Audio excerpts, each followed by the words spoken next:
ഇന്ത്യയിലെ ഏറ്റവും വലിയ മൂന്നാമത്തെ ടെലികോം ഓപ്പറേറ്ററായിട്ടുള്ള വോഡാഫോൺ ഐഡിയ നടത്തിയിരിക്കുന്ന 30,000 കോടി രൂപയുടെ ഒരു കോൺട്രാക്റ്റിനെ പറ്റിയാണ് മാർക്കറ്റിൽ സംസാരം. അതായത് 3 പ്രധാനപ്പെട്ട കമ്പനികളുമായിട്ടാണ് ഈ കരാറിൽ ഏർപ്പെട്ടിരിക്കുന്നത്.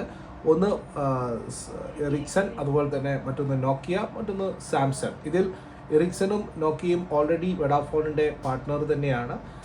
സാംസങ് ആണ് ഇതിൽ ആദ്യമായിട്ട് വരുന്നത്. ടെലികോം എക്യുപ്മെൻറ്റ്സുകൾ സപ്ലൈ ചെയ്യുന്നതിനുള്ള കോൺട്രാക്റ്റിലാണ് ഇവർ ഏർപ്പെടുത്തിയിരിക്കുന്നത്. 4G എക്യുപ്മെൻറ്റ്സുകളും മറ്റും വ്യാപിപ്പിക്കുന്നതിൻ്റെ 4G കവറേജ് വ്യാപിപ്പിക്കുന്നതിൻ്റെ ഭാഗമായിട്ടാണ് 4G എക്യുപ്മെൻറ്റ്സുകൾ ഇമ്പോർട്ട് ചെയ്യുന്നത്. 5G സെലക്റ്റഡ് സിറ്റികളിൽ അവർ ലോഞ്ച് ചെയ്യാൻ തീരുമാനിച്ചിരിക്കുന്നു.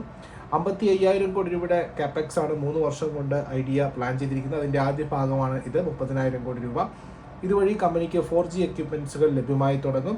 40-20% ഈ കോൺട്രാക്റ്റുകൾ അലോക്കേറ്റ് ചെയ്യാനുള്ള സാധ്യതകൾ കാണുന്നത്.